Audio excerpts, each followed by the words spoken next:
ॐ चिदम्बरमठाधीशं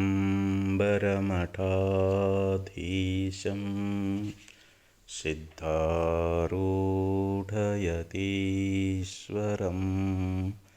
शिष्यप्रशिष्यरूपेण बोधकं गुरुमाश्रये यदङ्घ्रिकमलद्वन्द्वं तापत्रयनिवारणं शान्तैक्यपदं देवं सिद्धारूढमहं भजे। सिद्धारूढमहं भजे। ಅದ್ವೈತ ಸಾರ್ವಭೌಮ ಚಕ್ರವರ್ತಿ ಜಗದ್ಗುರು ಸಿದ್ಧಾರೂಢ ಮಹಾಸ್ವಾಮಿಗಳವರ, ಜಗದ್ಗುರು ಶಿವರಾಮಾವಧೂತರ, ಜಗದ್ಗುರು ಭಾರತೀ ಅಪ್ಪಾಜಿಯವರ ಪವಿತ್ರ ಚರಣಾರವಿಂದಗಳಲ್ಲಿ ಅನಂತಕೋಟಿ ಶಿರಸಾಷ್ಟಾಂಗ ಪ್ರಣಾಮವನ್ನು ಸಲ್ಲಿಸುತ್ತೇನೆ. ಶ್ರೀಮನ್ ನಿಜಗುಣ ಶ್ರೀಗಳವರು ಕೈವಲ್ಯ ಪದ್ಧತಿಯೊಳಗೆ ನೀತಿ ಕ್ರಿಯಾಚರ್ಯ ಸ್ಥಳದಲ್ಲಿ ಬಹು ಸುಂದರವಾಗಿರ್ತಕ್ಕಂಥ ಉಪದೇಶವನ್ನು ಮಾಡ್ತಾ ಇದ್ದಾರೆ. ಕರುಣಿಸು ನೀನೆನ್ನ ಕರ್ಣನಿಕರದೊಳು ವರಪುಣ್ಯವಗಲದಂತೆಲೆ ದೇವ, ಶರಣ ಸಹಜ ಭಾವ ಗಿರಿಜಯ ಸುಖ ಜೀವ ಬೇಗ ಕರುಣಿಸು. ಭಗವಂತನಲ್ಲಿ ಶ್ರೀಮನ್ ನಿಜಗುಣ ಶ್ರೀಗಳವರು, ಹೇ ಪರಮಾತ್ಮ, ನನಗೆ 3 ಕರ್ಣಗಳನ್ನು ಕೊಟ್ಟಿದ್ದಿ, ಶರೀರ, ವಾಣಿ ಮತ್ತು ಮನಸ್ಸು. ಈ ತ್ರಿಕರಣಗಳಲ್ಲಿ ವರಪುಣ್ಯ ಅನ್ನುವಂಥದ್ದು ಬಿಟ್ಟು ಹೋಗದಂತೆ ಮಾಡು. ಅಂದರೆ 3 ಕರ್ಣಗಳಿಂದ ನಾವು ವರಪುಣ್ಯ ಅನ್ನುವಂಥದ್ದನ್ನೇ ಮಾಡಬೇಕು ಅಂತ, ಅದು ನಿಷ್ಕಾಮ ಪುಣ್ಯ ಅನ್ನುವಂಥದ್ದಾಗಬೇಕು ಅಂತ ಹೇಳ್ತಾರೆ. ನಾವು ಸಕಾಮದಿಂದ ಪುಣ್ಯವನ್ನು ಮಾಡಿದ್ದೀವಿ ಅಂತಂದರೆ ಫಲ ಸಿಗುತ್ತದೆ. ಆ ಫಲವನ್ನು ಅನುಭವಿಸಿದ ನಂತರದಲ್ಲಿ ಆ ಪುಣ್ಯ ನಷ್ಟ ಆಗಿ ಹೋಗಿಬಿಡ್ತದೆ. ಆದರೆ ನಿಷ್ಕಾಮವಾಗಿ ಮಾಡುವಂಥ ಪುಣ್ಯ ನಮ್ಮ ಅಂತಃಕರಣವನ್ನು ಶುದ್ಧ ಮಾಡ್ತದೆ. ಶುದ್ಧವಾದ ಅಂತಃಕರಣದೊಳಗನ ನಾವು ಪರಮಾತ್ಮನ ಸಾಕ್ಷಾತ್ಕಾರವನ್ನು ಮಾಡಿಕೊಳ್ತೇವೆ. ಅದಕ್ಕೆ ಈ 3 ಕರ್ಣಗಳು ಪವಿತ್ರ ಆಗಬೇಕು. ಶರೀರನೂ ಪವಿತ್ರ ಆಗಬೇಕು, ನಮ್ಮ ವಾಣಿಯೂ ಪವಿತ್ರ ಆಗಬೇಕು, ಮತ್ತು ಮನಸ್ಸೂ ಕೂಡ ಪವಿತ್ರ ಆಗಬೇಕು. ಇವುಗಳ ಒಂದು ಪಾವಿತ್ರ್ಯತೆ ಅನ್ನುವಂಥದ್ದು ಹೇಗೆ ಆಗ್ತದೆ ಅನ್ನೋದ್ರ ಬಗ್ಗೆ ಶ್ರೀಮನ್ ನಿಜಗುಣ ಶ್ರೀಗಳವರು ಬಹು ಸುಂದರವಾಗಿ ನಮಗೆ ಉಪದೇಶ ಅನ್ನುವಂಥದ್ದನ್ನು ಮಾಡ್ತಾ ಇದ್ದಾರೆ. ನಿನ್ನೆ ದಿವಸ ನನ್ನ ಶರೀರದೊಳಗೆ ವರಪುಣ್ಯ ಅನ್ನುವಂಥದ್ದು ನೆಲೆಸಬೇಕು, ಅದು ನನ್ನ ಶರೀರವನ್ನು ಬಿಟ್ಟು ಹೋಗಬಾರದು ಅನ್ನುವಂಥ ಉಪದೇಶವನ್ನು ಮಾಡಿಕೊಂಡು ಬಂದು, ಇವತ್ತಿನ ದಿವಸ ನನ್ನ ವಾಣಿಯೊಳಗೆ ಆ ಪುಣ್ಯ ಅನ್ನುವಂಥದ್ದು ನನ್ನ ಬಿಟ್ಟು ಹೋಗಬಾರದು, ಮತ್ತು ಮಂತ್ರ ಜಪ ಅನ್ನುವಂಥದ್ದು ಸದಾ ಯಾವ ನನ್ನ ವಾಣಿಯೊಳಗೆ ನುಡಿಯುವ ಹಾಗೆ ನನಗೆ ಕೃಪೆ ಅನ್ನುವಂಥದ್ದನ್ನು ಮಾಡು ಅನ್ನುವಂಥ ವಿಚಾರವನ್ನು ಇಲ್ಲಿ ತಿಳಿಸ್ತಾರೆ. ಜನರೊಲಿವ ಅಭಿಮಾನದೊಳು ವಾದಿ ಬಹುತರ್ಕವನೇ ಬಿಡದೋದಿ ಬಳಲುವಂತೆ, ಮನುಗಳ ಜಪವೆನ್ನ ಮೇಲ್ನುಡಿಯೊಳಗನುದಿನವಿರೆ ಮಾಡು ಪಾವನಶೀಲ, ಮುನಿಕುಲ ನುತಿಲೋಲ ವಿನಮಿತ ಸುರಜಾಲ ಬೇಗ ಕರುಣಿಸು ಅಂತ ಇಲ್ಲಿ ಬೇಡ್ತಾ ಇದ್ದಾರೆ. ಈಗೊಬ್ಬನೊಬ್ಬ ನ್ಯಾಯಶಾಸ್ತ್ರವನ್ನು ಓದುವಂಥ ಪುರುಷ ಏನು ಮಾಡ್ತಾನೆ ಅಂತಂದರೆ, ಜನರೊಲಿವ ಅಭಿಮಾನದೊಳು ಅಂದರೆ ಜನರಿಂದ ನಾನು ದೊಡ್ಡ ವಿದ್ವಾಂಸ, ಮಹಾನ್ ಪಂಡಿತನಾಗಿದ್ದೀನಿ ಅನ್ನುವಂಥ ಒಂದು ಅಭಿಮಾನದೊಳಗೆ ಏನು ಮಾಡ್ತಾನೆ, ಅವನು ಅನೇಕ ತರ್ಕಶಾಸ್ತ್ರಗಳನ್ನು ಬಿಡಲಾರದಂಗೆ ಪಠನವನ್ನು ಮಾಡ್ತಾ ಇದ್ದಾನೆ. ಆ ನ್ಯಾಯಶಾಸ್ತ್ರದ ಸೂತ್ರಗಳಂತೇನದಾವು ಅವುಗಳನ್ನು ಹಗಲು ರಾತ್ರಿ ಎನ್ನದೇ ಅವನು ನಿತ್ಯ ಅದನ್ನು ಕಂಠಪಾಠ ಮಾಡ್ತಾ ಇರ್ತಾನೆ. ಅವನಿಗೆ ಅಲ್ಲಿ ನಿದ್ರೆ ಕಡೆ ಲಕ್ಷ್ಯ ಕೊಡೋಂಗಿಲ್ಲ, ಊಟದ ಕಡೆ ಲಕ್ಷ್ಯ ಕೊಡೋಂಗಿಲ್ಲ, ಹೊರಗಿನ ವ್ಯವಹಾರದಲ್ಲಿ ಅವನಿಗೆ ಉತ್ಸುಕತೆ ಇರೋಂಗಿಲ್ಲ. ಬರೀ ಅಧ್ಯಯನ ಮಾಡೋದ್ರೊಳಗೆ.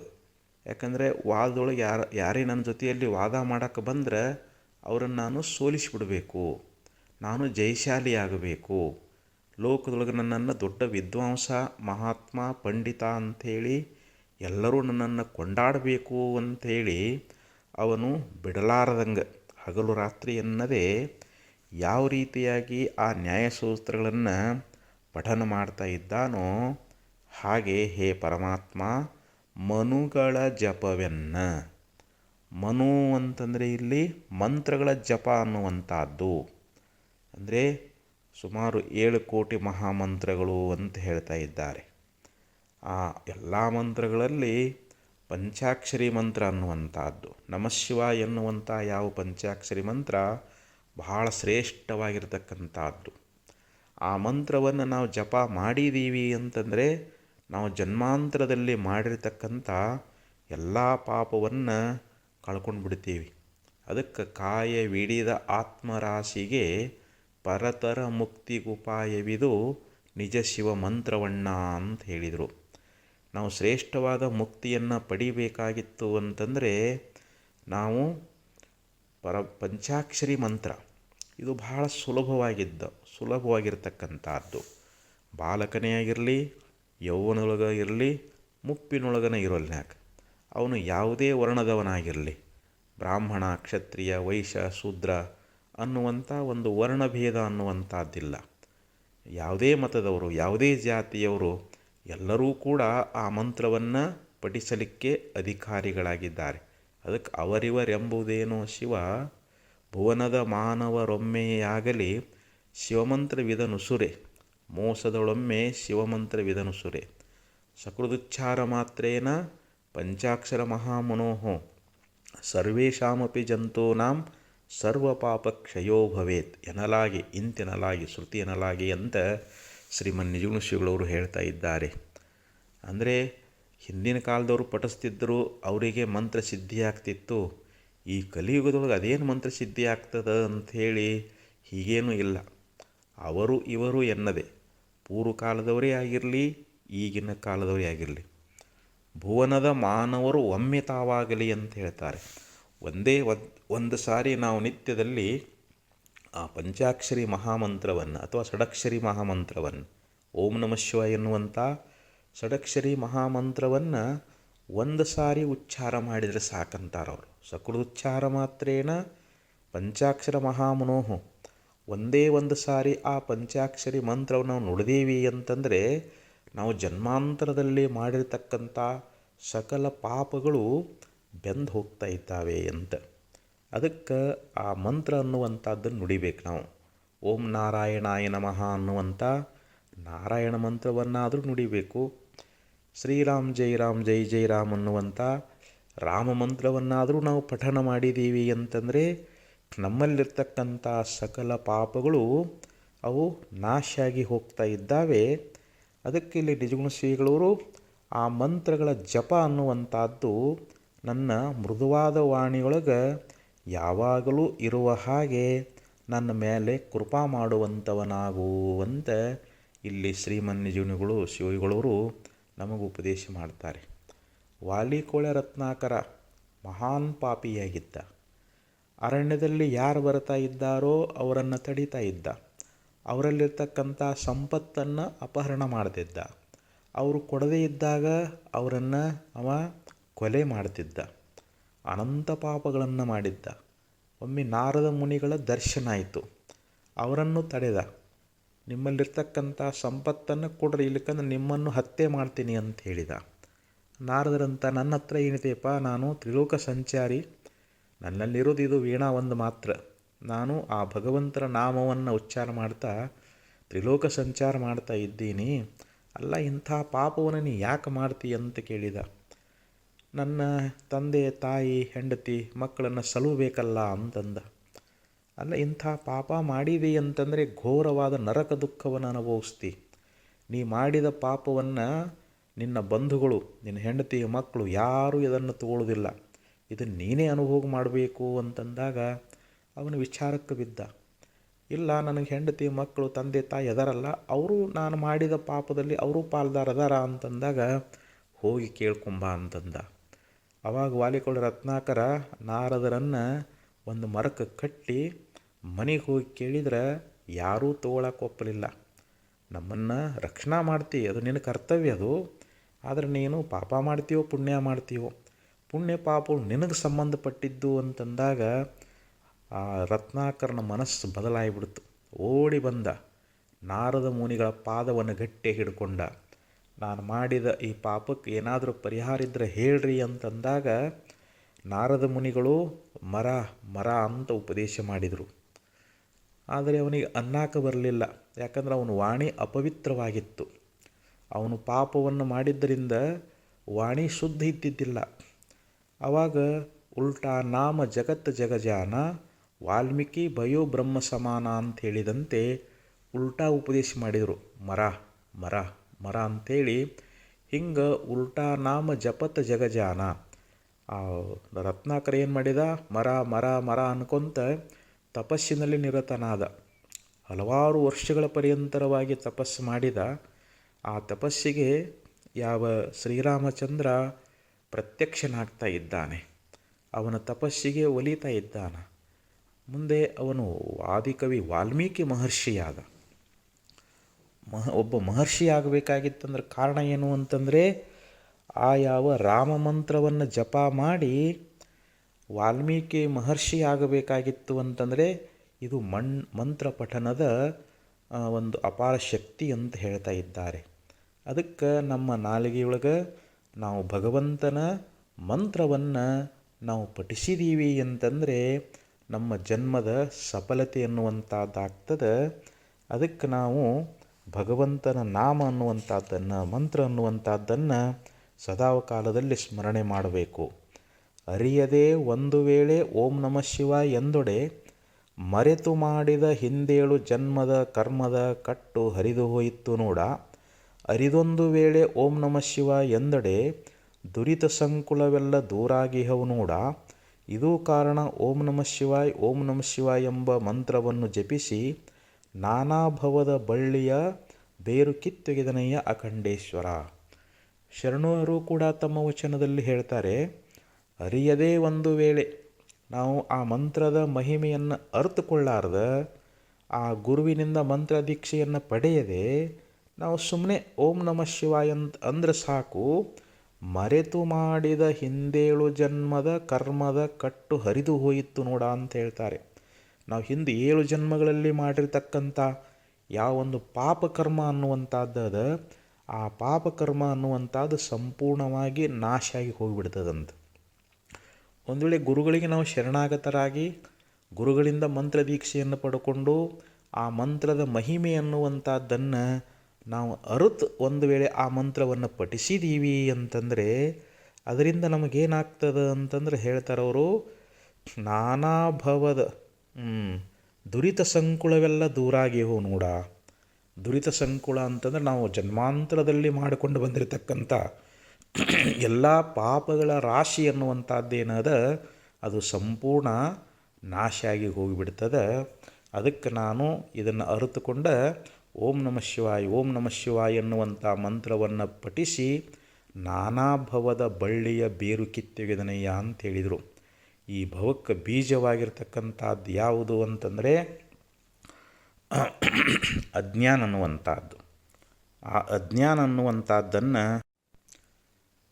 ಅಂದರೆ ನನ್ನ ಅಂತಃಕರಣವನ್ನು ಪರಿಶುದ್ಧ ಮಾಡಿಕೊಂಡು ಆ ಗುರುಗಳಿಂದ ವೇದಾಂತದ ವಿಚಾರವನ್ನು ಮಾಡಿ ಈ ಭವದ ಬೇರನ್ನು ಕಿತ್ತೊಗೆದುಬಿಟ್ಟಿದ್ದೀನಿ, ಅಂದರೆ ಅಜ್ಞಾನವನ್ನು ಕಳ್ಕೊಂಡ್ಬಿಟ್ಟಿದ್ದೀನಿ ಅಂಥೇಳಿ ಶರಣರು ಹಿಂಗೆ ತಮ್ಮ ವಚನದಲ್ಲಿ ಹೇಳ್ಕೊಂಡು ಬರ್ತಾ ಇದ್ದಾರೆ. ಅದಕ್ಕೆ ಜಪೇತ ಪಂಚಾಕ್ಷರಂ ಚೈವ ಸಂಸಾರಸ್ತರಣಕ್ಷಮಂ ತ್ರಿಸಪ್ತ ಕುಲಮುದ್ರುದ್ಯ ಶಿವಲೋಕೆ ಮಹೀಯತೆ ಅಂತ ಹೇಳಿದರು. ಯಾರು ಪಂಚಾಕ್ಷರಿ ಮಂತ್ರವನ್ನು ಜಪ ಮಾಡ್ತಾ ಇದ್ದಾರೋ ಅವರು ಈ ಸಂಸಾರ ಸಾಗರವನ್ನು ದಾಟಿ ಬಿಡ್ತಾ ಇದ್ದಾರಂತೆ. ತ್ರಿಸಪ್ತ ಕುಲಮುದ್ರುತ್ಯ ಅಂದರೆ ಇಲ್ಲಿ 300 ಕುಲಗಳ ಪರ್ಯಂತರವಾಗಿ ಅವ್ರ ಕುಲ ಅನ್ನುವಂಥದ್ದು ಉದ್ಧಾರ ಆಗಿಬಿಡ್ತದೆ ಅಂಥೇಳಿ ಇಲ್ಲಿ ಮಹಾತ್ಮರು ಹೇಳ್ಕೊಂಬರ್ತಾರೆ. ಅದಕ್ಕೆ ಅವನು ಶಿವಲೋಕದೊಳಗೆ ಅನೇಕ ಮಹಿಮೆ ಉಳ್ಳವನಾಗ್ತಾ ಇದ್ದಾನೆ, ಅವನಿಗೆ ಶಿವಲೋಕ ಅನ್ನುವಂಥದ್ದು ಪ್ರಾಪ್ತಿಯಾಗ್ತದೆ ಅಂಥೇಳಿ ಈ ಪ್ರಕಾರವಾಗಿ ಒಂದು ಕಡೆಯಲ್ಲಿ ಮಹಾತ್ಮರು ಹೇಳ್ಕೊಂಬರ್ತಾ ಇದ್ದಾರೆ. ಅಂದರೆ ಅವನು ಇಡೀ ಎಲ್ಲ ಕುಲ ಅನ್ನುವಂಥದ್ದು ಉದ್ಧಾರ ಆಗ್ತದೆ ಅಂಥೇಳಿ ಹೇಳ್ಕೊಂಬಂದಿದ್ದಾರೆ. ಅದಕ್ಕೆ ನಾವು ಆ ಪರಮಾತ್ಮನ ಯಾವ ಮಂತ್ರ ಅನ್ನುವಂಥದ್ದನ್ನು ನಾವು ಸದಾ ಜಪ ಮಾಡಿದ್ದೀವಿ ಅಂತಂದರೆ ನಾವು ಪಾವನರಾಗ್ತಾ ಇದ್ದೀವಿ. ಅದಕ್ಕೆ ಇಲ್ಲಿ ಒಬ್ಬ 90 ವರ್ಷದ ಬ್ರಾಹ್ಮಣೋತ್ತಮ, ವಯಸ್ಸಾಗಿತ್ತು, ಮರಣ ಸಮೀಪ ಬಂದಿತ್ತು. ಕಾಶಿ ಕ್ಷೇತ್ರದೊಳಗೆ ಗಂಗಾ ನದಿ ದಂಡೆಗಳು ಕೂತ್ಕೊಂಡು ಡುಕ್ರುಹಿಂಕರಣೆ ಅಂಥೇಳಿ ವ್ಯಾಕರಣ ಮಂತ್ರವನ್ನು ಪಠನ ಮಾಡ್ತಾ ಇದ್ದ. ಶ್ರೀಮದ್ ಶಂಕರ ಭಗವತ್ಪಾದಾಚಾರ್ಯರು ಅಲ್ಲಿಗೆ ಬಂದು ಆ ಮುದುಕನ ಅವಸ್ಥೆ ನೋಡ್ತಾರೆ. ಅಲ್ಲ, ಮರಣ ಸಮೀಪ ಆಗ್ಯದ, ಇವನು ಈಗ ವ್ಯಾಕರಣ ಕಲಿಯಾಕತ್ತಾನಲ್ಲ, ಇವನು ವ್ಯಾಕರಣ ಮಂತ್ರಗಳನ್ನು ಪಠನ ಮಾಡ್ತಾ ಇದ್ದಾನಲ್ಲ. ಅದಕ್ಕೆ ಅವರಂತಾರ, ಸಂಪ್ರಾಪ್ತೆ ಸನ್ನಿಹಿತೆ ಮರಣೆ ನಹಿ ನಹಿ ರಕ್ಷತಿ ಡುಕ್ರೀಕರಣೆ ಭಜ ಗೋವಿಂದಂ ಗೋವಿಂದಂ ಭಜ ಮೂಢಮತೆ ಅಂತ ಹೇಳಿದರು. ಹೇ ಬ್ರಾಹ್ಮೋತ್ತಮ, ನಿನಗೆ ವಯಸ್ಸು ಮುಗಿದು ಹೋಗ್ಯದ, ಎಂದೋ ನಾಳೆಯೋ ನಿನಗೆ ಮರಣ ಬರ್ತಾ ಇದೆ. ಈ ಸಮಯದೊಳಗೆ ನೀ ವ್ಯಾಕರಣ ಕಲಿತಾ ಇದ್ದೀಯಲ್ಲ, ಆ ಮೃತ್ಯು ದೇವತೆ ಬಂದಾಗ ನಿನ್ನ ಈ ಡುಕ್ರೀಕರಣೆ ಅನ್ನುವಂಥ ಸೂತ್ರ ನಿನ್ನನ್ನು ಮೃತ್ಯುವಿನಿಂದ ಪಾರು ಮಾಡ್ತದೇನೋ ಅಂತಂದರೆ ಇಲ್ಲ. ನೀನು ಗೋವಿಂದನನ್ನು ಭಜಿಸು, ನಾರಾಯಣನ ಭಜಿಸು, ಆ ಭಗವಂತನ ಸ್ಮರಣೆ ಅನ್ನುವಂಥದ್ದನ್ನು ಮಾಡು. ನಿನ್ನ ವಾಣಿಯೊಳಗೆ ಭಗವಂತನ ನಾಮವನ್ನುವಂಥದ್ದನ್ನು ಜಪಿಸು. ನಿನ್ನನ್ನು ಭಗವಂತ ಮೃತ್ಯುವಿನಿಂದ ಪಾರು ಮಾಡ್ತಾನೆ. ನಿನ್ನ ವ್ಯಾಕರಣ ಸೂತ್ರ ಅನ್ನುವಂಥದ್ದು ನಿನ್ನ ರಕ್ಷಣೆ ಮಾಡಲಾರದು. ಅದಕ್ಕೆ ಗೋವಿಂದನನ್ನು ಭಜಿಸು ಅಂತೇಳಿ ಆಚಾರ್ಯರು ಅವನಿಗೆ ಉಪದೇಶ ಅನ್ನುವಂಥದ್ದನ್ನು ಮಾಡಿದ್ರಂತೆ. ಹಂಗೆ ಇಲ್ಲಿ ನಾವು ಕೂಡ ಹಂಗೆ ಯಾವ ರೀತಿ ತರ್ಕಶಾಸ್ತ್ರವನ್ನು ಓದುವಂಥ, ವ್ಯಾಕರಣಶಾಸ್ತ್ರವನ್ನು ಓದುವಂಥ ವಾದಿ ಹಗಲು ರಾತ್ರಿ ಎನ್ನದೇ ಯಾವ ರೀತಿ ಆ ಸೂತ್ರಗಳನ್ನು ಕಂಠಪಾಠ ಮಾಡ್ತಾ ಇರ್ತಾರೋ, ಹಂಗೆ ಮಂತ್ರಗಳ ಅನುಷ್ಠಾನ ಅನ್ನುವಂಥದ್ದು ನನ್ನ ಮೃದುವಾದ ವಾಣಿಯೊಳಗೆ ಹಗಲು ರಾತ್ರಿ ಇರುವಂತೆ ಮಾಡು ಅಂತ ಹೇಳಿದರು. ಹೇ ಪರಮಾತ್ಮನಿ ಹೇಗಿದಿ ಅಂತಂದರೆ, ಮನುಗಳ ಜಪವೆನ್ನ ಮೇಲ್ನುಡಿಯೊಳಗನುದಿರೆ ಮಾಡು ಪಾವನಶೀಲ. ಪಾವನಶೀಲ ಅಂತಂದರೆ ಪರಮಾತ್ಮ ಪವಿತ್ರವಾಗಿರ್ತಕ್ಕಂಥ ಸ್ವಭಾವದಿಂದ ಕೂಡಿಕೊಂಡಾನ ಅಂತ. ಅವನು ಪವಿತ್ರದಾನ. ಪರಮಾತ್ಮ ಯಾವಾಗಲೂ ಶುದ್ಧದಾನ.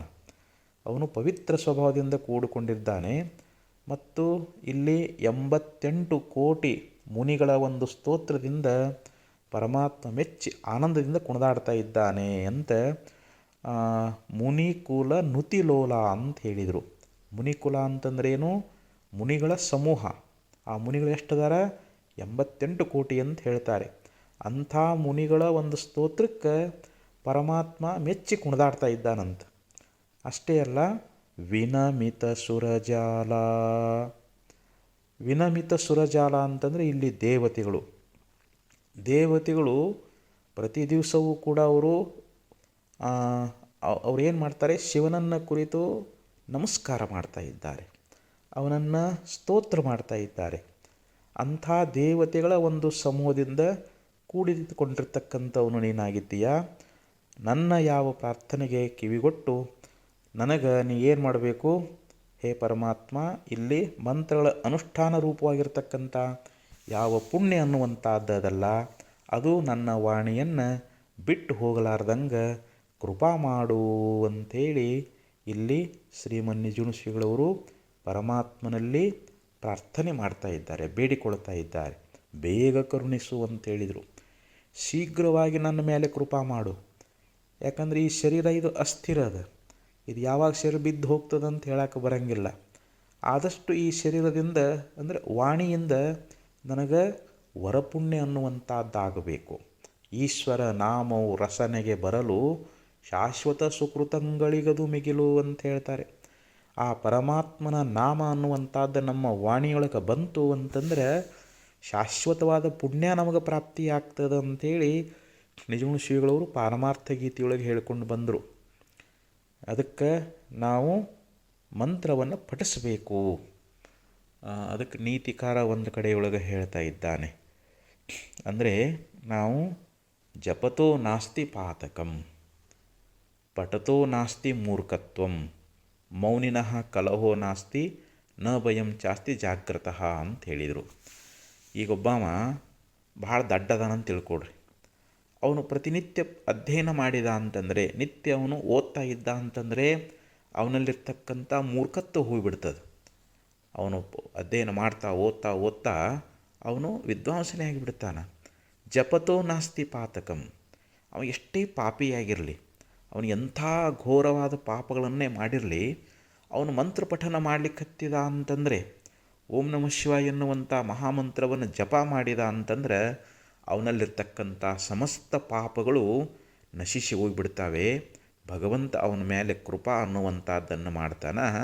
ಅದಕ್ಕೆ ನಾವು ಸದಾಕಾಲದಲ್ಲಿ ನಮ್ಮ ವಾಣಿಯೊಳಗೆ ನಾವು ನಿಂದಾ ಮಾತುಗಳನ್ನು ಆಡೋದಕ್ಕಿಂತಲೂ, ಚಾಡಿ ಮಾತುಗಳನ್ನು ಆಡೋದಕ್ಕಿಂತಲೂ, ಕಠೋರವಾಗಿರ್ತಕ್ಕಂಥ ಮಾತುಗಳನ್ನು ಮಾತಾಡಿ ಇನ್ನೊಬ್ಬರ ಮನಸ್ಸಿಗೆ ನಾವು ಉದ್ವೇಗವನ್ನು ಮಾಡೋದಕ್ಕಿಂತಲೂ ನಮ್ಮ ವಾಣಿಯೊಳಗೆ ಶಿವ ಅಂತಾಗಲಿ, ರಾಮ ಅಂತಾಗಲಿ, ಕೃಷ್ಣ ಅಂತಾಗಲಿ ಆ ಭಗವಂತನ ನಾಮಸ್ಮರಣೆ ಮಾಡಿದ್ದೀವಿ ಅಂತಂದರೆ ನಮ್ಮ ವಾಣಿ ಪವಿತ್ರ ಆಗ್ತದೆ, ಶುದ್ಧ ಆಗ್ತದೆ ಅಂತ ಹೇಳಿಕೊಂಡು ಬಂದರು. ಇನ್ನೂ ಒಂದು ನುಡಿಯೊಳಗೆ ಹೇಳ್ತಾರೆ, ಅಂದರೆ ಭಗವಂತ ನಮಗೆ ಮನಸ್ಸನ್ನು ಕೊಟ್ಟಿದ್ದಾನೆ. ಈ ನಮ್ಮ ಮನಸ್ಸು ಪವಿತ್ರ ಆಗಬೇಕು. ಈ ಮನಸ್ಸಿನೊಳಗೆ ವರಪುಣ್ಯ ಅನ್ನುವಂಥದ್ದು ಪ್ರಾಪ್ತಿಯಾಗಬೇಕು. ಆ ಪ್ರಾಪ್ತವಾಗಿರ್ತಕ್ಕಂಥ ಪುಣ್ಯ ನಮ್ಮ ಮನಸ್ಸನ್ನು ಬಿಟ್ಟು ಹೋಗಬಾರದು. ನಮ್ಮ ಮನಸ್ಸಿನಲ್ಲಿರ್ತಕ್ಕಂಥ ಪುಣ್ಯ ಅದು ನಮ್ಮನ್ನು ಬಿಟ್ಟು ಹೋಗಲಾರ್ದಂಗೆ ನನ್ನ ಮೇಲೆ ಕೃಪಾ ಅನ್ನುವಂಥದ್ದನ್ನು ಮಾಡು. ಮತ್ತು ಮನಸ್ಸಿನೊಳಗೆ ಆ ಪರಬ್ರಹ್ಮದ ಒಂದು ಅನುಭವ ಅನ್ನುವಂಥದ್ದು, ನಾವು ಮನಸ್ಸಿನಿಂದ ಪರಮಾತ್ಮನ ಜ್ಞಾನ ಮಾಡ್ಕೋತೀವಿ, ಅದರ ಅನುಭವವನ್ನು ಹೊಂದ್ತಾ ಇದ್ದೇವಲ್ಲ, ಅದು ನನ್ನ ಮನಸ್ಸಿನೊಳಗೆ ಸ್ಥಿರವಾಗಿ ಉಳಿಬೇಕು. ಅಂಥದ್ದನ್ನು ಶ್ರೀಮನ್ ನಿಜಗುಣ ಶ್ರೀಗಳವರು ಪರಮಾತ್ಮನಲ್ಲಿ ಪ್ರಾರ್ಥನೆ ಮಾಡ್ತಾ ಇದ್ದಾರೆ. ಸಲೆ ಸಮರತಿಯೊಳು ಒಲಿಸಿ ಮೆಚ್ಚಿಸಿದನೊಮ್ಮೆ, ತೊಲಗದೆ ಇನಿಯೊಳು ಧ್ಯಾನಿಸುವಂತೆ, ನೆಲಸಿ ತತ್ವಾನುಭಾವನೆಯನ್ನ ಮನದೊಳು ಚಲಿಸದೊಳ್ಳಿರಿಸು ಭಾವಜಭಂಗ, ವಿಲಸಿತ ವಿಮಲಾಂಗ ಸುಲಭನೇ ಶಂಭುಲಿಂಗ ಬೇಗ ಕರುಣಿಸು. ನೋಡಿ, ಶ್ರೀಮನ್ ನಿಜಗುಣಶ್ರೀಗಳವರು ಬಹು ಸುಂದರವಾಗಿ ಈ ನಮ್ಮ ವಾಣಿಯೊಳಗೆ ವರಪುಣ್ಯ ಅನ್ನುವಂಥದ್ದು ನೆಲೆಸುವಂತೆ ಮಾಡು ಅಂತ ಕೇಳ್ತಾರೆ. ಅದಕ್ಕೊಂದು ಉದಾಹರಣೆ ಕೊಡ್ತಾರೆ. ಸಲೆ ಸಮರತಿಯೊಳು ಒಲಿಸಿ ಮೆಚ್ಚಿಸಿದನೊಮ್ಮೆ, ತೊಲಗದೆ ಇನಿಯೊಳು ಧ್ಯಾನಿಸುವಂತೆ. ಈ ಲೋಕದೊಳಗೆ ಸತಿಪತಿಗಳಾಗಿರ್ತಕ್ಕಂಥವರು ಒಂದು ಕ್ರೀಡಾ ವಿನೋದದೊಳಗೆ ಏನು ಮಾಡ್ತಾನೆ, ತನ್ನ ಸತಿಗಳನ್ನು ಮೆಚ್ಚಿಸ್ಕೊಳ್ತಾ ಇದ್ದಾನೆ. ಅಂದರೆ ಅವನು ತನ್ನ ಮನಸ್ಸಿಗೆ ಬರುವಂತೆ ಮಾಡಿಕೊಳ್ತಾ ಇದ್ದಾನೆ. ಆಕೆ ಸಂತೋಷವನ್ನು ಹೊಂದ್ತಾ ಇದ್ದಾಳೆ. ಆಕೆ ಯಾವಾಗಲೂ ತನ್ನ ಪತಿಯ ಧ್ಯಾನವನ್ನೇ ಮಾಡ್ತಾ ಇರ್ತಾಳೆ, ಆ ಪತಿಯನ್ನೇ ಸ್ಮರಣ ಮಾಡ್ತಾ ಇದ್ದಾಳೆ. ಅಕಸ್ಮಾತ್ ಒಂದು ಸಮಯದೊಳಗೆ ಪತಿಯಾಗಿರ್ತಕ್ಕಂಥವನು ಬೇರೆ ಯಾವುದಾದರೂ ಊರಿಗೆ ಹೋದ ಅಂತಂದರೆ ಅದಕ್ಕೆ ಒಮ್ಮೆ ತೊಲಗಿದ ಇನಿಯಳು ಅಂತ. ಒಂದು ಸಮಯದಲ್ಲಿ ಬಿಟ್ಟು ಹೋಗಿರ್ತಕ್ಕಂಥ ಯಾವ ಪತಿ ಬೇರೆ ಊರಿಗೆ ಹೋಗ್ಯಾನಂತಂದ್ರೂ ಕೂಡ ಇನಿಯಳು, ಆ ಸ್ತ್ರೀಯಳು ಏನು ಮಾಡ್ತಾಳೆ, ಧ್ಯಾನಿಸುವಂತೆ ಸದಾ ಆ ಪತಿಯ ಚಿಂತನವನ್ನೇ ಮಾಡ್ತಾಳೆ, ಪತಿಯ ಧ್ಯಾನವನ್ನೇ ಮಾಡ್ತಾ ಇದ್ದಾಳೆ. ಹಾಗೆ ಹೇ ಪರಮಾತ್ಮ, ತತ್ವಾನುಭಾವನೆಯನ್ನ ಮನದೊಳು ನೆಲೆಸಿ ಚಲಿಸದ ಓಲ್ ಇರಿಸು ಅಂತ ಕೇಳ್ತಾರೆ. ಹಾಗೆ ಆ ನನ್ನ ಮನಸ್ಸಿನೊಳಗೆ ಪರಬ್ರಹ್ಮದ ಒಂದು ಭಾವನೆ ಎನ್ನುವಂಥದ್ದು. ನಾವು ಗುರುಗಳಿಂದ ಪರಬ್ರಹ್ಮದ ಜ್ಞಾನವನ್ನು ಮಾಡಿಕೊಳ್ತೀವಿ. ಗುರುಗಳು ನಮಗೆ ಆ ಪರತತ್ವದ ಯಥಾರ್ಥವಾಗಿರ್ತಕ್ಕಂಥ ವಿಚಾರ ಅನ್ನುವಂಥದ್ದು ನಮಗೆ ಬೋಧ ಮಾಡ್ತಾರೆ. ಅದು ನಮ್ಮ ಮನಸ್ಸಿನೊಳಗೆ ಸ್ಥಿರವಾಗಿ ಉಳಿಬೇಕು. ಅದು ನಮ್ಮ ಮನಸ್ಸನ್ನು ಬಿಟ್ಟು ಹೋಗಬಾರದು. ಅಂದರೆ ನಮ್ಮ ಮನಸ್ಸಿನಲ್ಲಿ ಯಾವುದೇ ವಿಷಯಗಳ ಚಿಂತನ ಅನ್ನುವಂಥದ್ದು ಬರಬಾರದು. ಸಂಸಾರದ ಅನೇಕ ವಿಷಯಗಳ ಚಿಂತನ ಮಾಡಿದ್ದೀವಿ ಅಂತಂದರೆ ನಮ್ಮ ಮನಸ್ಸು ಮಲಿನಾಗಿ ಹೋಗಿಬಿಡ್ತದೆ, ನಮ್ಮ ಮನಸ್ಸು ಅಪವಿತ್ರವಾಗಿ ಹೋಗಿಬಿಡ್ತದೆ. ಅದಕ್ಕೆ ನಾವು ಸದಾ ಭಗವಂತನನ್ನು, ಆ ಪರಬ್ರಹ್ಮ ಸ್ವರೂಪವನ್ನು ನಾವು ಮನಸ್ಸಿನಲ್ಲಿ ಧ್ಯಾನ ಮಾಡಬೇಕು ಅಂತ ಹೇಳ್ತಾರೆ. ಆ ಪರಮಾತ್ಮನ ಸ್ಮರಣೆ ಎನ್ನುವಂಥದ್ದು ಸದಾ ನನ್ನ ಮನಸ್ಸಿನಲ್ಲಿ ನೆಲೆಗೊಳ್ಳಬೇಕು. ಆ ಪರಬ್ರಹ್ಮದ ಯಥಾರ್ಥ ಜ್ಞಾನ ಅನ್ನುವಂಥದ್ದನ್ನು ನಾನು ಮಾಡುವಂಥವನಾಗಬೇಕು ಅಂಥೇಳಿ ಇಲ್ಲಿ ಶ್ರೀಮನ್ನಿಜುಣಶ್ರೀಗಳವರು ಪರಮಾತ್ಮನಲ್ಲಿ ಪ್ರಾರ್ಥನೆ ಅನ್ನುವಂಥದ್ದನ್ನು ಮಾಡ್ತಾ ಇದ್ದಾರೆ. ಅದಕ್ಕೇನು ಹೇಳಿದ್ರಿ ಇಲ್ಲಿ? ಸಲೆ ಸಮರತಿಯೊಳು ಒಲಿಸಿ ಮೆಚ್ಚಿಸಿದನೊಮ್ಮೆ. ಅಂದರೆ ರತಿ ಕ್ರೀಡಾ ಸಮಯದೊಳಗೆ ತನ್ನ ಸತಿಗಳನ್ನು ಮೆಚ್ಚಿಸಿಕೊಂಡು ಯಾವ ರೀತಿಯಾಗಿ ಆ ಪುರುಷನು ಇರ್ತಾ ಇದ್ದಾನೋ ಹಾಗೆ ಆ ಸ್ತ್ರೀಯಳಾಗಿರ್ತಕ್ಕಂಥವಳು ಕೂಡ ಆ ಪತಿಯ ಧ್ಯಾನದೊಳಗನ ಹೇಗಿರ್ತಾ ಇದ್ದಾಳೋ, ಆ ಪತಿ ಎಲ್ಲೇ ಹೋಗಿದ್ರೂ ಕೂಡ ಆ ಪತಿಯ ಚಿಂತನೆಯನ್ನೇ ಮಾಡ್ತಾ ಇರ್ತಾಳೆ. ಒಂದು ಸಲ ಏನಾಗಿತ್ತು ಅಂತಂದರೆ, ಒಬ್ಬ ಪುರುಷ ವ್ಯಾಪಾರಕ್ಕಂತ ಹೇಳಿ ಹೊರದೇಶಕ್ಕೆ ಹೋಗ್ತಾ ಇದ್ದಾನೆ. ಅಲ್ಲಿ ವ್ಯಾಪಾರ ಮಾಡಿಕೊಂಡು ಹಣ ಗಳಿಸ್ಕೊಂಡು ಬರಬೇಕು ಅಂಥೇಳಿ ಹೋದ. ಆತನ ಪತ್ನಿಯಾಗಿರ್ತಕ್ಕಂಥವಳು ಪತಿ ಹೋದ ಮೇಲೆ ಪತಿಯ ಧ್ಯಾನದೊಳಗನ ಉಳ್ಕೊಂಡ್ಳು. ಕುಂತರು ನಿಂತರು ಏನು ಮಾಡಿದ್ರು ಕೂಡ ಪತಿಯನ್ನೇ ಚಿಂತನೆ ಮಾಡ್ತಿದ್ಲು. ಅಂಥ ಮಹಾನ್ ಪತಿವ್ರತಾ ಶಿರೋಮಣಿಯಾಗಿದ್ಲು. ಸದಾ ಪತಿಯ ಧ್ಯಾನದೊಳಗನ ಕಾಲಹರಣ ಮಾಡ್ತಿದ್ಲು. ಸುಮಾರು ಒಂದು 6 ತಿಂಗಳಾಯಿತು. ಅವನು ಹೊರದೇಶಕ್ಕೆ ಹೋಗಿ ವ್ಯಾಪಾರವನ್ನು ಮಾಡಿ ವಿಶೇಷವಾಗಿರ್ತಕ್ಕಂಥ ಧನವನ್ನು ಗಳಿಸ್ಕೊಂಡು ನಮ್ಮ ದೇಶಕ್ಕೆ ಅವನು ವಾಪಸ್ಸು ಬರ್ತಾ ಇದ್ದಾನೆ. ಅವನು ಬರುವಂಥ ತಾರೀಕು ಸುದ್ದಿ ಬಂತವನು, ಆಕೆಗೆ ಬಂತು. ಫೋನ್ ಮಾಡಿ ಹೇಳಿದ, ನಾನು ಇಂಥ ದಿವಸ ಬರ್ತಾ ಇದ್ದೀನಿ ಅಂತಂದಾಗ ಅವನು ಹಡಗಿನಲ್ಲಿ ಬರಾಕತ್ತಿದ್ದ. ಇನ್ನು ಸಮುದ್ರ ದಂಡೆಗೆ ಹಡಗು ಬರಬೇಕಲ್ಲ. ಆವಾಗ ನನ್ನ ಪತಿದೇವ 6 ತಿಂಗಳಾಯಿತು ಹೋಗಿದ್ದಾನೆ, ಇವತ್ತು ನನ್ನ ಪತಿದೇವ ಬರ್ತಾ ಇದ್ದಾನ, ನಾನು ನನ್ನ ಪತಿಯನ್ನು ಹೋಗಿ ಕಾಣಬೇಕು ಅಂಥೇಳಿ ಆವಾಗ ಏನು ಮಾಡಿದ್ಲು, ಧಾವಿಸಿಕೊಂಡು ಹೋಗ್ತಾ ಇದ್ದಾಳೆ. ಹೋಗಬೇಕಾದ್ರೆ ಆ ನದಿ ಸಮುದ್ರ ದಂಡೆಯೊಳಗೆ ಒಬ್ಬ ನಮಾಜ್ ಮಾಡ್ತಾ ಇದ್ದ. ಒಂದು ವಸ್ತ್ರವನ್ನು ಹಾಸಿದ್ದ. ಆ ವಸ್ತ್ರ ಹಾಸಿ ನಮಾಜಿನೊಳಗೆ ಮಗ್ನಾಗಿದ್ದ. ಆವಾಗ ಆ ಸ್ತ್ರೀಯಳು ಆ ಪತಿಯ ಧ್ಯಾನದಲ್ಲಿ ಇದ್ದಿದ್ದರಿಂದ ಅವನು ನಮಾಜ್ ಮಾಡಲಿಕ್ಕೆ ಏನು ಹಾಸಿದ್ನಲ್ಲ ಆ ವಸ್ತ್ರವನ್ನೇ ತುಳ್ಕೊಂಡು ಹೋಗಿಬಿಟ್ಲು.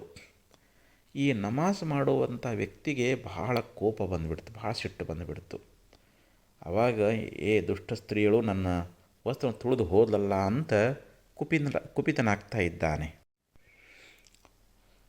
ಅಲ್ಲಿ ಯಾವಾಗ ಹಡಗಿನಿಂದ ಆ ಪತಿದೇವ ಇಳಿದು ಬಂದನೋ ಆಕೆಗೆ ಭಾಳ ಹರ್ಷ ಆಯಿತು. ಯಾಕಂದರೆ 6 ತಿಂಗಳಾಗಿತ್ತು, ಪತಿಯ ಚಿಂತನೊಳಗೆ ಇದ್ಲು.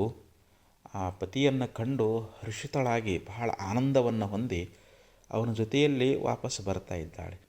ಬಂದಾಗ ಅಲ್ಲಿ ಯಾವ ನಮಾಜ್ ಮಾಡುವಂಥ ಪುರುಷ ಹೇಳ್ತಾ ಇದ್ದಾನೆ, ಅಲ್ಲ ನಾನಿಲ್ಲಿ ನಮಾಜ್ ಮಾಡ್ತಾ ಕುಂತಿದ್ದೀನಿ, ನಾನು ಹಾಕಿದ ವಸ್ತ್ರವನ್ನು ತುಳ್ಕೊಂಡು ಹೋಗಿಬಿಟ್ಟೆಲ್ಲ, ಎಲ್ಲಿತ್ತು ನಿನ್ನ ಬುದ್ಧಿ ಅನ್ನುವಂಥದ್ದು, ನೋಡ್ಕೊಂಡು ಹೋಗಬಾರ್ದೇನೋ ಅಂತ ಸಿಟ್ಟಿನಿಂದ ಬೈದ. ಆವಾಗ ಆಕೆ ಹೇಳ್ತಾ ಇದ್ದಾಳೆ, ಅಲ್ಲ ನೀವು ನಮಾಜ್ ಮಾಡ್ತಾ ಇದ್ರಿ ಅಂತಂದರೆ ನಿಮ್ಮ ಮನಸ್ಸು ಆ ಅಲ್ಲಾ ಭಗವಂತನಲ್ಲಿ ಇರಬೇಕು. ನೀವು ಸಂಪೂರ್ಣ ಮೈ ಮರೆತು ಮಾಡಬೇಕು. ಇನ್ನೊಬ್ಬರ ಪಕ್ಕದಲ್ಲಿ ಯಾರು ಹೋದರು ಅನ್ನುವಂಥ ನಿಮಗೆ ಧ್ಯಾಸ ಇರಬಾರ್ದು. ನಾನು ನನ್ನ ಪತಿದೇವನನ್ನು ಅಗಲಿ 6 ತಿಂಗಳಾಗಿತ್ತು. 6 ತಿಂಗಳಿಂದ ನನ್ನ ಪತಿಯನ್ನೇ ನಾನು ಧ್ಯಾನ ಮಾಡ್ತಿದ್ದೆ. ನನ್ನ ಪತಿ ಯಾವಾಗ ಬರ್ತಾನ, ನನ್ನ ಪತಿ ದರ್ಶನ ಯಾವಾಗ ಆದೀತು ಅನ್ನುವಂಥ ಹಂಬಲದೊಳಗೆ ನಾನು ನನ್ನನ್ನೇ ಮೈ ಮರೆತು ಬಿಟ್ಟಿದ್ದೆ. ನನ್ನ ಹೃದಯದೊಳಗೆ, ನನ್ನ ಮನಸ್ಸಿನೊಳಗೆ ನನ್ನ ಪತಿಯನ್ನೇ ಚಿಂತನೆ ಮಾಡ್ತಿದ್ದೆ. ಹೀಗಾಗಿ ನಿಮ್ಮ ವಸ್ತ್ರ ತುಳಿದಿದ್ದು ನನಗೆ ಗುರ್ತಿಲ್ಲ, ನಾನು ಮೈ ಮರೆತು ಬಿಟ್ಟಿದ್ದೆ. ನನ್ನ ಪತಿಯನ್ನು ಕಾಣುವ ಒಂದು ಲಕ್ಷ್ಯದೊಳಗೆ ನನ್ನ ಮತಿ ಅನ್ನುವಂಥದ್ದು, ನನ್ನ ಮನಸ್ಸನ್ನುವಂಥದ್ದು ಪತಿಯಲ್ಲಿ ಮುಳುಗಿದ್ದರಿಂದ ನಾನು ವಸ್ತುವನ್ನು ತುಳಿದಿದ್ದಂಥ ಕಲ್ಪನೆ ನನಗಿಲ್ಲ. ಅಲ್ಲ ನೀವು ನಮಾಜ ಮಾಡ್ತೀನಿ ಅಂತ ಹೇಳ್ತೀರಿ, ನಿಮ್ಮ ಮನಸ್ಸು ವಸ್ತ್ರದಲ್ಲಿ ಯಾಕೆ ಬಂತು? ನಾನು ತುಳಿದಿದ್ದು ನಿಮ್ಗೆ ಗುರುತಾಗ್ಯದ ಅಂತಂದ್ರೆ ನೀವು ಹೆಂಗೆ ನಮಾಜ್ ಮಾಡ್ತಾ ಇದ್ದೀರಿ ಅಂಥೇಳಿ ಅಂದಾಗ ಅವನಿಗೆ ವಿವೇಕೋದಯ ಆಯ್ತಂತ. ಹೌದವ್ವ, ನಾನು ತಪ್ಪಾಯಿತು, ನಿಜವಾಗಿಯೂ ನನ್ನ ಮನಸ್ಸು ಅಲ್ಲಾ ಭಗವಂತನಲ್ಲಿ ಇರಬೇಕಾಗಿತ್ತು. ಆದರೆ ನನ್ನ ಮನಸ್ಸು ಈಗ ಹೊರಗಿತ್ತು.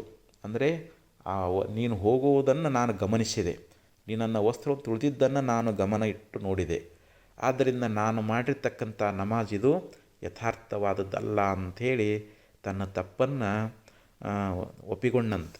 ಹಂಗೆ ನಾವಿಲ್ಲಿ ಆ ಪರಬ್ರಹ್ಮದ ಒಂದು ಸ್ವರೂಪ ಅನ್ನುವಂಥದ್ದೇನದ ಅದು ಅದು ಯಾವ ಕಣ್ಣಿಗೂ ಗೋಚರವಾಗುವಂಥದ್ದಲ್ಲ. ಅದು ನಿರಾಕಾರವಾಗಿರ್ತಕ್ಕಂಥದ್ದು. ಅದೃಶ್ಯಂ ಅಗ್ರಾಹ್ಯಂ ಅಗೋತ್ರಂ ಅವರ್ಣಂ ಅಚಕ್ಷುಪಾಣಿ ತದಪಾಣಿ ಮಂತ್ರ ಹೇಳ್ತದೆ.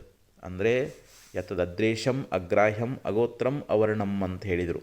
ಆ ಪರಮಾತ್ಮ ಅದು ಯಾವುದೇ ಕಣ್ಣಿನಿಂದ ನೋಡಕ್ಕೆ ಬರಂಗಿಲ್ಲ, ಕೈಯಿಂದ ಹಿಡಿಯಕ್ಕೆ ಬರಂಗಿಲ್ಲ, ಅದಕ್ಕೆ ಯಾವುದೇ ಜಾತಿ ವರ್ಣ ಏನೊಂದು ಇಲ್ಲ. ಅದು ಅಪಾಣಿಪಾದಂ ನಿತ್ಯಂ ವಿಭುಂ ಸರ್ವಗತಂ ಸುಸೂಕ್ಷ್ಮಂ ಯದ್ಭೂತ ಯೋನಿಂ ಪರಿಪಶ್ಯಂತಿ ಧೀರಾಹ ಅಂತ ಹೇಳ್ತಾ ಇದ್ದಾರೆ. ಅದಕ್ಕೆ ಕಾಲುಗಳಿಲ್ಲ, ಕೈಗಳಿಲ್ಲ. ನಿತ್ಯಂ ವಿಭುಂ ಸರ್ವಗತಂ ಸುಸೂಕ್ಷ್ಮಂ, ಅದು ನಿತ್ಯವಾಗಿರತಕ್ಕಂಥದ್ದು, ವ್ಯಾಪಕವಾಗಿರ್ತಕ್ಕಂಥದ್ದು, ಸೂಕ್ಷ್ಮವಾಗಿರುವಂಥದ್ದು. ಅಂಥ ಪರಬ್ರಹ್ಮದ ಅನುಭವವನ್ನು ನಾವು ನಮ್ಮ ಮನಸ್ಸಿನೊಳಗೆ ನಾವು ಅದನ್ನು ಧ್ಯಾನಿಸಬೇಕು. ನಮ್ಮ ಮನಸ್ಸಿನೊಳಗೆ ಆ ಭಾವ, ಪರಬ್ರಹ್ಮದ ಭಾವ ಅನ್ನುವಂಥದ್ದು, ಪರಬ್ರಹ್ಮದ ಲಕ್ಷಣವನ್ನು ಮಹಾತ್ಮರು ನಮಗೆ ಉಪದೇಶ ಮಾಡ್ತಾರೆ. ಆ ಬ್ರಹ್ಮಸ್ವರೂಪ ಅನ್ನುವಂಥದ್ದು ಅದು ಎಷ್ಟು ಸೂಕ್ಷ್ಮದ, ಅದು ಎಷ್ಟು ವ್ಯಾಪಕ ಅದ, ಅದು ಸತ್ತು ಚಿತ್ತು ಆನಂದ ನಿತ್ಯ ಪೂರ್ಣವಾಗಿರ್ತಕ್ಕಂಥ ಆ ಪರಮಾತ್ಮ ತತ್ವವನ್ನು ನಮ್ಮ ಮನದೊಳಗೆ ನಾವು ನಮ್ಮ ಮನಸ್ಸು ಚಂಚಲ ಆಗಲಾರ್ದಂಗೆ ಅದನ್ನು ಸ್ಥಿರವಾಗಿ ನೆಲೆಸ್ಬೇಕದು. ಆ ತತ್ವದ ಭಾವನೆ ಅನ್ನುವಂಥದ್ದು ನನ್ನ ಮನಸ್ಸಿನೊಳಗೆ ಚಲಿಸದೊಳಿರಿಸು ಅಂತ ಹೇಳ್ತಾ ಇದ್ದಾನೆ. ಅದು ಚಲಿಸದಂತೆ ಅಂದ್ರೇನು, ಆ ತತ್ವ ಚಿಂತನ ಅನ್ನುವಂಥ ನನ್ನ ಮನಸ್ಸು ಬಿಟ್ಟು ಹೋಗಿರಬಾರ್ದು. ಅಂದರೆ ನನ್ನ ಮನಸ್ಸಿನೊಳಗೆ ಯಾವುದೇ ವಿಷಯಗಳ ಚಿಂತನ ಅನ್ನುವಂಥದ್ದು ಬರಬಾರ್ದು. ನನ್ನ ಮನಸ್ಸು ಏಕಾಗ್ರದಿಂದ ಆ ಪರಬ್ರಹ್ಮದ ಒಂದು ಚಿಂತನ ಅನ್ನುವಂಥದ್ದನ್ನು ನಾನು ಮಾಡಬೇಕು. ಆ ರೀತಿಯಾಗಿ ನನ್ನ ಮನಸ್ಸಿನಲ್ಲಿ ಸ್ಥಿರವಾಗಿ ಅದು ಚಂಚಲವಾಗದಂತೆ ಹೇ ಪರಮಾತ್ಮ ಇರಿಸುವಂಥವನಾಗು.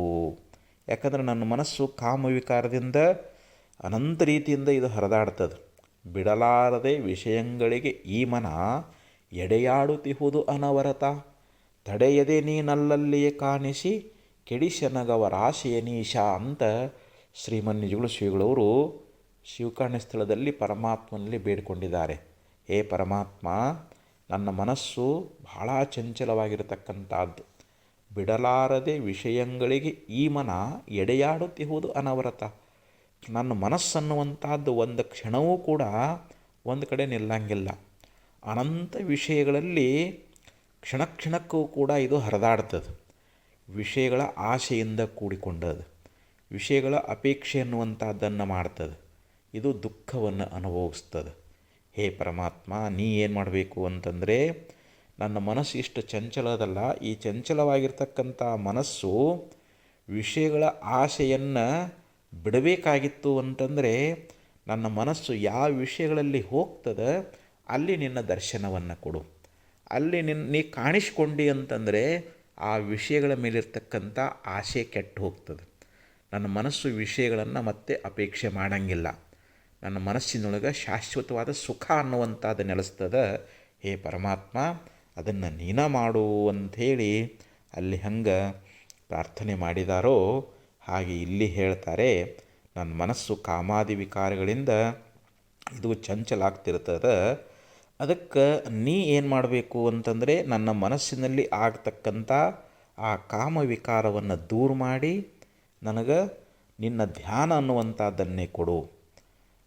ಯಾಕಂದ್ರೆ ಪರಮಾತ್ಮ ಕಾಮನಿಗೆ ವೈರಿಯಾಗಿದ್ದಾನೆ. ಯಾಕೋ ಮನಸ್ಸಿನಲ್ಲೇ ಉತ್ಪತ್ತಿ ಆಗ್ತಾ ಇದ್ದಾನೆ. ನೀನು ಪ್ರಕಾಶಮಾನವಾಗಿರ್ತಕ್ಕಂಥದ್ದು, ನೀನು ಪ್ರಕಾಶಮಾನ ಆಗಿರ್ತಕ್ಕಂಥವನಾಗಿದ್ದಿ ಮತ್ತು ನಿನಗೆ ನಿರ್ಮಲವಾಗಿರ್ತಕ್ಕಂಥ ಶರೀರ ಅನ್ನುವಂಥದ್ದು. ಅದಕ್ಕೆ ನೀ ನನ್ನ ಮೇಲೆ ಕೃಪಾ ಮಾಡಿ ಆ ಮನ್ಮಥನನ್ನು ಈಗಾಗಲೇ ಒಂದು ಸಲ ಸುಟ್ಟು ಹಾಕಿದಿ.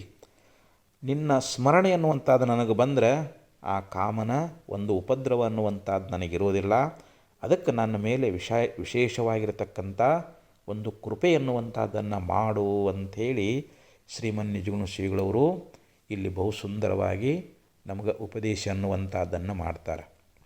ಅಂದರೆ ನಮ್ಮ ಮನಸ್ಸು ಶುದ್ಧ ಆಗಬೇಕು, ಮನಸ್ಸು ಪವಿತ್ರ ಆಗಬೇಕು. ಮನಸ್ಸಿನೊಳಗೆ ಯಾವುದೇ ಒಂದು ವಿಷಯಗಳ ಚಿಂತನೆ ಅನ್ನುವಂಥದ್ದು ಬರಬಾರದು. ಮನಸ್ಸನ್ನುವಂಥದ್ದನ್ನು ನಾವು ಶುದ್ಧವಾಗಿ ಇಟ್ಕೊಳ್ಬೇಕು ಅಂತಂದರೆ ಸದಾ ಭಗವಂತನ ಸ್ಮರಣ ಅನ್ನುವಂಥದ್ದನ್ನು ಮಾಡಬೇಕು ಅಂತ ಹೇಳ್ತಾರೆ. ಮನಮಲಿನ ತನ ಸುಂದರ ಕೈಸೆ ವಿಷರಸ ಭರ ಕನಕ ಘಟ ಜೈಸೆ ಅಂತ ಹೇಳ್ತಾರೆ. ನಮ್ಮ ಮನಸ್ಸನ್ನುವಂಥದ್ದು ಮಲಿನವಾಗಿದ್ದು ಶರೀರ ಸುಂದರವಾಗಿತ್ತು ಅಂತಂದ್ರೆ ಅದು ಹೆಂಗಾಗ್ತದ ಅಂತಂದ್ರೆ, ಈಗ ಒಂದು ಬಂಗಾರದ ಕೊಡ ಅದರೊಳಗೆ ನಾವು ವಿಷ ತುಂಬಿಟ್ಟೇವಿ ಅಂತಂದ್ರೆ ಅದು ಹೆಂಗೆ ಶೋಭಿಸುವುದಿಲ್ಲವೋ ಹಂಗೆ ನಮ್ಮ ಶರೀರ ಏನೋ ಸುಂದರ ಅದ, ಮನಸ್ಸು ಮಲಿನ ಆಗಿತ್ತು ಅಂತಂದ್ರೆ ಅದು ನಮಗೆ ಯೋಗ್ಯ ಅನಿಸಂಗಿಲ್ಲ, ಅದನ್ನು ಪರಮಾತ್ಮ ಮೆಚ್ಚಲಾರ ಅಂತ ಹೇಳ್ತಾರೆ. ಅದಕ್ಕೆ ಶರಣರು ಕೂಡ ಪರಮಾತ್ಮನಲ್ಲಿ ಏನು ಬೇಡ್ಕೊಂಡಿದ್ದಾರೆ ಅಂತಂದರೆ, ಶಿವಶಿವ ಎನ್ನ ಮನವು ನಿಮ್ಮನು ನೆನೆಯಲೊಲ್ಲದೆ ಅನ್ಯಕ್ಕೆ ಹರಿಯುತ್ತಿರ್ಪುದು ನೋಡ, ಗುರುಚರಲಿಂಗದ ಸೇವೆಯೊಂದೊಡೆ ಹಿಂದುಳಿಯುತ್ತಿರ್ಪುದು ನೋಡ, ಅನ್ಯರ ಒಡವೆಯಾದ ಹೊನ್ನು ಹೆಣ್ಣು ಮಣ್ಣೆಂದೊಡೆ ಮುಂದುವರಿಯುವುದು ಓಡುತ್ತಿರ್ಪುದು ನೋಡ, ಈ ಮನದ ಉಪಟಳು ಘನವಾಯಿತು ಇನ್ನೇನು ಗತಿಯಯ್ಯ ಎನಗೆ ಅಖಂಡೇಶ್ವರ ಅಂತ ಒಂದು ವಚನದಲ್ಲಿ ಭಾಳ ಸುಂದರವಾಗಿ ಹೇಳಿದರು.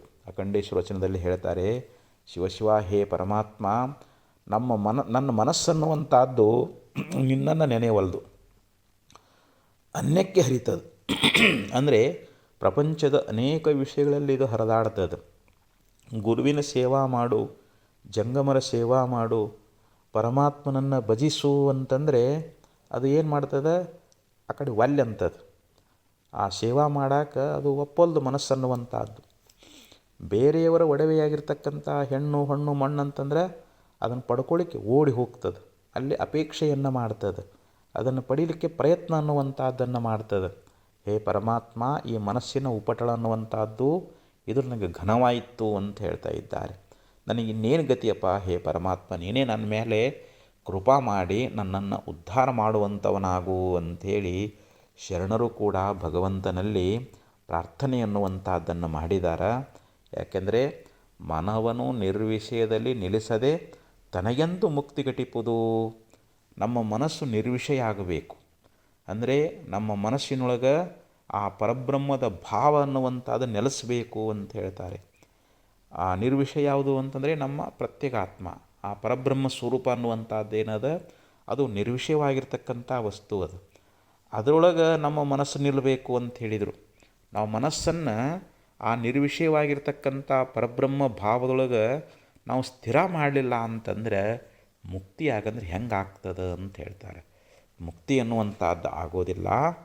ಅದಕ್ಕೆ ಇಲ್ಲಿ ನಿಜಗುಣೇಶ್ವರರು ಹೇಳಿದರು, ನನ್ನ ಮನಸ್ಸನ್ನುವಂಥದ್ದು ಸದಾ ಆ ತತ್ವದ ಅನುಭಾವದೊಳಗೆ ನೆಲೆಗೊಳ್ಳುವಂತೆ ಮಾಡು ಅಂತಂದರು. ಭಾವಜ ಭಂಗ, ಪರಮಾತ್ಮ ಹೇಗದಾನ ಅಂತಂದರೆ ಕಾಮನನ್ನು ನಾಶ ಮಾಡಿರ್ತಕ್ಕಂಥವನದಾನ. ಯಾಕಂದರೆ ನಮ್ಮ ಮನಸ್ಸಿನಲ್ಲಿಯೇ ಕಾಮ ಉತ್ಪತ್ತಿ ಆಗ್ತಾನಲ್ಲ, ಆ ಕಾಮನಿಗೆ ವೈರಿ ಯಾರು ಅಂತಂದರೆ ಪರಮಾತ್ಮದಾನ. ಮತ್ತು ವಿಲಸಿತ ವಿಮಲಾಂಗ, ನೀನು ಯಾವಾಗಲೂ ಪ್ರಕಾಶಮಾನವಾಗಿರತಕ್ಕಂಥವನು, ನಿರ್ಮಲವಾಗಿರತಕ್ಕಂಥ ಶರೀರವುಳ್ಳವನು. ಅಂಗ ಅಂದರೆ ಶರೀರ. ವಿಲಸಿತ ವಿಮಲ, ವಿಲಸಿತ ಅಂತಂದ್ರೇನು, ಪ್ರಕಾಶಮಾನ ಆಗಿರ್ತಕ್ಕಂಥವನು. ಮತ್ತು ವಿಮಲಾಂಗ ಅಂತಂದ್ರೇನು, ಶುದ್ಧವಾಗಿರ್ತಕ್ಕಂಥ ಪವಿತ್ರವಾಗಿರುವಂಥ ಶರೀರವುಳ್ಳವನು. ಸುಲಭನೇ ಶಂಭುಲಿಂಗ ಅಂತ ಹೇಳಿದರು. ನಾವು ಪರಮಾತ್ಮನನ್ನು ಒಲಿಸ್ಕೊಳ್ಬೇಕು ಅಂತಂದ್ರೆ ನಾವು ಏನೊಂದು ಕಷ್ಟವಿಲ್ಲದೆ, ಪರಮಾತ್ಮ ನಮಗೆ ಯಾವುದೊಂದು ಕಷ್ಟ ಅವನಿಗೆ ಮೊರೆ ಹೋದ್ರೆ ಸಾಕು, ಅವನಿಗೆ ನಾವು ಶರಣಾಗತಿ ಆದ್ರೆ ಸಾಕು. ಆ ಪರಮಾತ್ಮ ಏನು ಮಾಡ್ತಾನೆ, ನಮಗೆ ಏನೊಂದು ಕಷ್ಟವಿಲ್ಲದೆ ನಮಗೆ ಸುಖ ಅನ್ನುವಂಥದ್ದನ್ನು ಕೊಡುವಂಥವದಾನ ಅಂತ. ಯಾಕಂದರೆ ಪ್ರತಿಯೊಬ್ಬರ ಹೃದಯದೊಳಗೆ ಪರಮಾತ್ಮ ಅಧಿಷ್ಠಾನ ರೂಪವಾಗಿ, ನಮ್ಮ ವೃತ್ತಿಗೆ ಅಧಿಷ್ಠಾನ ರೂಪವಾಗಿ ಆ ವೃತ್ತಿಗಳನ್ನು ಅವನು ಬೆಳಗ್ತಾ ಇದ್ದಾನ. ಅದಕ್ಕೆ ಅತಿ ಸಮೀಪದಾನ. ಆ ಕಾರಣದಿಂದ ನಾವು ಹೇ ಪರಮಾತ್ಮ ನನಗಂಥ ಶ್ರೇಷ್ಠವಾಗಿರ್ತಕ್ಕಂಥ ಸುಖ ಅನ್ನುವಂಥದ್ದನ್ನು ಕೊಡುವಂಥವನಾಗು. ಸುಲಭನೇ ಶಂಭುಲಿಂಗ ಅಂತ ಹೇಳ್ತಾರೆ. ನಮಗೆ ಸುಲಭವಾಗಿ ಸರಳವಾಗಿ ನೀ ನನಗೆ ಒಲಿದು ನನಗೆ ಸುಖ ಅನ್ನುವಂಥದ್ದನ್ನು ಕೊಡು, ಬೇಗ ಕರುಣಿಸು ಅಂತ ಹೇಳಿದರು. ನೀನು ಅತಿ ಶೀಘ್ರವಾಗಿ ನನ್ನ ಮೇಲೆ ಕೃಪಾ ಅನ್ನುವಂಥದ್ದನ್ನು ಮಾಡಬೇಕು. ಈ ಶರೀರದೊಳಗೆ, ವಾಣಿಯೊಳಗೆ, ಮನಸ್ಸಿನೊಳಗೆ ವರಪುಣ್ಯ ಆಗಬೇಕು. ಆ ವರಪುಣ್ಯ ಪ್ರಾಪ್ತವಾದ ಬಳಿಕ ಅದು ನನ್ನ ಈ ಶರೀರವನ್ನು, ವಾಣಿಯನ್ನು, ಮನಸ್ಸನ್ನು ಬಿಟ್ಟು ಹೋಗಬಾರ್ದು. ಅದು ಇಲ್ಲೇ ಸ್ಥಿರವಾಗಿ ನೆಲೆಸಬೇಕು. ಆ ನೆಲೆಸುವಂತೆ ನೀನೇ ಕೃಪಾ ಮಾಡಬೇಕು ಪರಮಾತ್ಮ. ನಿನ್ನ ಕೃಪಾ ಆಗದ ಹೊರತು ನನ್ನ ಶರೀರ ಆಗಲಿ, ವಾಣಿಯಾಗಲಿ, ಮನಸ್ಸಾಗಲಿ ಶುದ್ಧ ಆಗಂಗಿಲ್ಲ, ಇವು ಪವಿತ್ರ ಆಗಂಗಿಲ್ಲ.